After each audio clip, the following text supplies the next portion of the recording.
Chapter 4, Show Pose. Daphne followed the other two judges, Mr. Williams and Mrs. Kavner.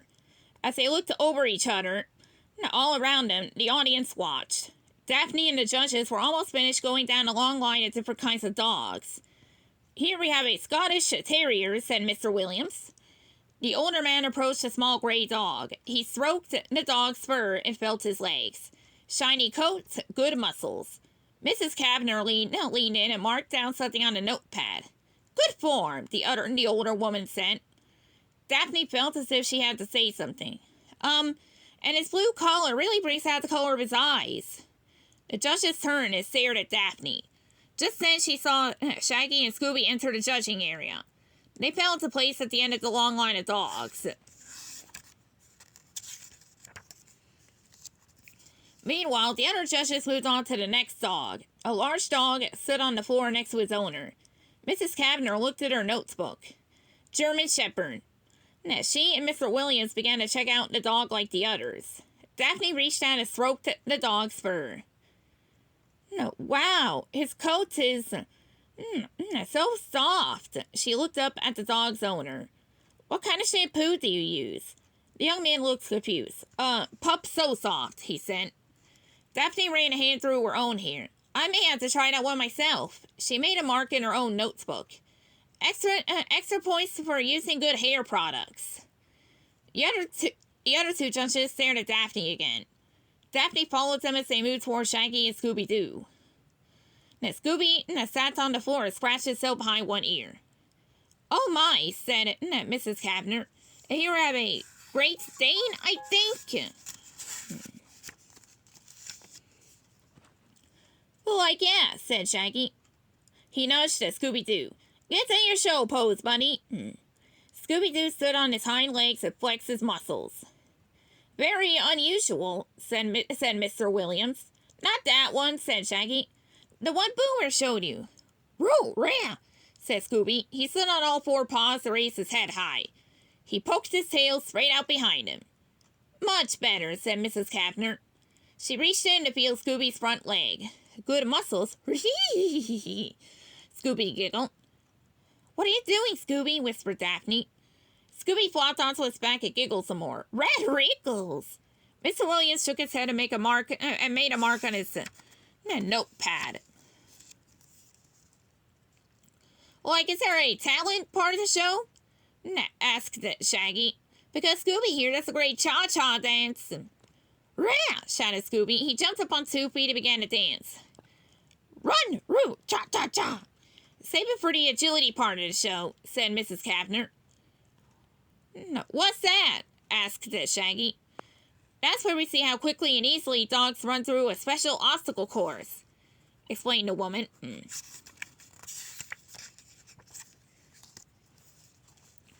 As the two older judges walked away, one of Scooby's ears popped up. He heard the whistle again. Ricin' Raggy, said Scooby. A whistle? I don't hear a whistle, said Daphne. Hoo! An eerie howl filled the air. The dogs, their owners, and the entire audience looked around, frightened. I'll try to keep everyone calm, said Daphne. You two find out what's happening. You can count on us, said Shaggy. After all, we just had spunky snacks. Shaggy and Scooby ran across the arena floor to a side door. They pushed through and found themselves in one of the halls. They also found themselves face to face with the two monster mutts. Grrr! The spooky dogs growled at them and stared with glowing red eyes. Shaggy gulped.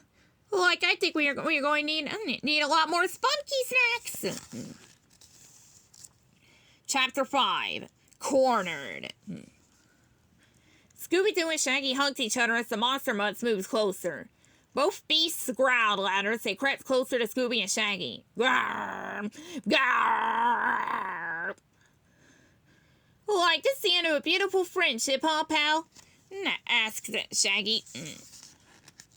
Yeah, replied Scooby-Doo. Goodbye, Raggy. Goodbye, Scoob, said Shaggy. The two friends hugged each other tight. They shut their eyes. Scooby-Doo's ear popped up. He heard the strange whistle again. He opened one eye and saw that the monster mutts heard it too. They stopped growling and looked around. The mutts sped off down the hallway. Shaggy still hugged Scooby tight. I'm going to miss all our good times, Scoob. Raggy! Scooby gave Shaggy a shake. They're gone! One of Shaggy's eyes popped open. He looked around. Oh yeah, they're gone! Scooby spotted a small white piece of fuzz slowly falling to the ground, left behind by the mutts. Scooby pointed to it. They read the rule! Shaggy picked up the small ball of fluff. I don't think that's a clue, pal.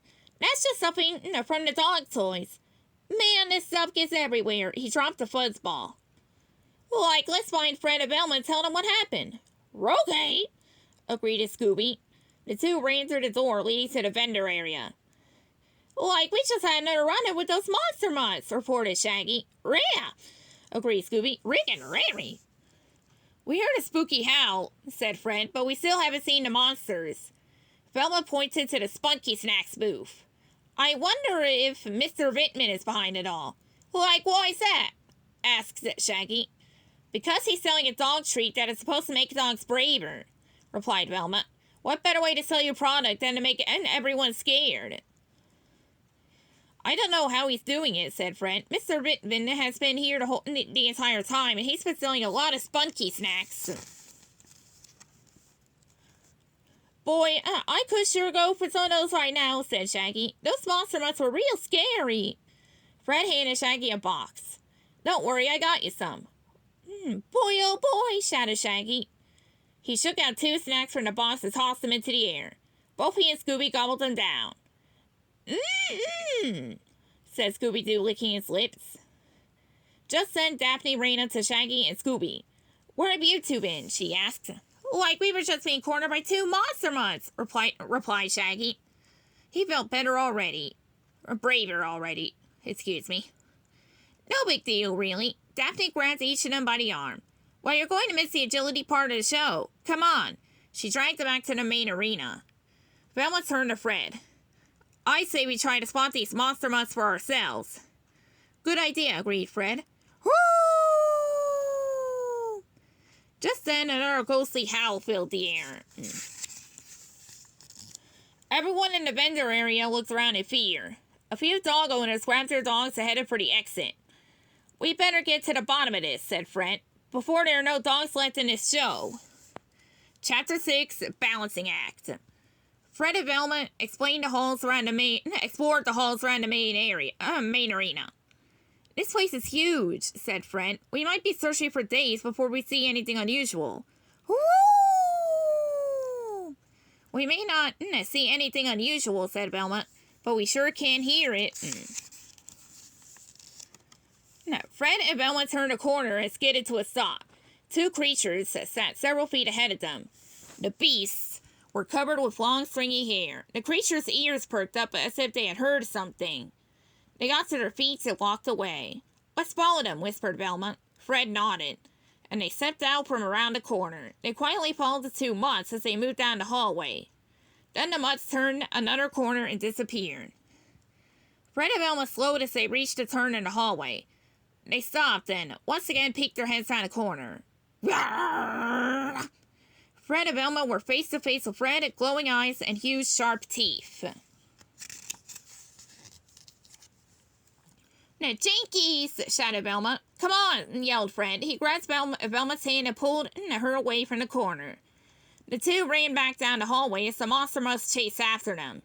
We have to find a place to hide, said Velma. Velma flung open a nearby door. She and Fred pushed through and ran up a flight of stairs. Don't look now, said Fred, but those monster mutts are still after us. The beasts chased them up the stairs. Velma pushed through another door. She skidded to a stop. She was on a narrow platform high above the arena floor. Fred ran through the door and almost fell off the platform. Whoa! His feet balanced just on the edge. Velma grabbed the back of Fred's shirts and pulled him back. Thanks, Velma, said Fred. Don't thank me yet, she said. We still have monster mutts chasing us, and we're out of places to run. Not quite, said Fred. He pointed to the nearby catwalk stretching out across the open space. The narrow metal walkways crisscrossed each other high above the floor. Oh boy, I'm not a big fan of high places, said Velma. She ran down one of the thin catwalks. Velma followed her and the walkway wobbled with every step. The monster mutts chased Fred and Velma out on the limb. Fred found himself on one catwalk while Velma stood on another across from him. Velma couldn't get away. There was a monster mutt in front of her and one behind her. She was trapped. "Velma!" shouted Fred. "You'll have to jump to my catwalk." Velma looked down and her knees shook. "Jinkies! I don't know, Fred." Rawr! The monster mutt growled as he inched closer to Velma. "Don't worry," Fred told her. "I'll catch you." Just as the monster mutt sprang forward, Velma closed her eyes and jumped toward Fred. The monster mutts slammed into each other. With outstretched arms, Fred safely caught Velma. She wrapped her arms around his neck and held on tight. "Don't worry," he said. "I got you." Velma opened her eyes. "But who's got you?" Fred waved his arms, trying to keep his balance. Teetering back and forth, he and Velma fell off the walkway. Fred grabbed a nearby hanging spotlight. Bzzz. Sparks flew everywhere. As Fred held on to the spotlight, the cord was connected to one of the catwalks. Fred and Velma swung to the side of the arena, moving towards a large glass window. Ah! Crash! Fred and Velma smashed through the window and tumbled into a small room. Fred got to his feet. "Are you all right?" Velma stood and adjusted her glasses. "I think so." She looked around. "Where are we?" The small room was full of TV screens. The screens showed different rooms all over the arena. They could see people in the vendor area. They saw dogs and their owners competing in the main arena. Some of the screens even showed a few empty hallways. "This must be the security room," said Velma. "Check this out." Fred picked up a small silver tube from a desk in the room. "It's one of those dog whistles." Velma pointed at something else on the desk. "Right next to that microphone." She looked up at the screens. "I bet someone could sit up here and blow the whistles so that it plays through all the speakers in the arena." "Yeah," agreed Fred. "And watch everything in these screens." Velma moved toward the door. "I think I know a way to find out who's behind all of this." As Fred followed Velma, he stopped and picked up something off the floor. "Here's another clue." He held up a piece of white fluff. "Never mind, it's more stuffing for those dog toys. Boy, that stuff gets everywhere." "Maybe," said Velma. She leaned in to get a better look. "Or maybe it's a clue after all." To be continued.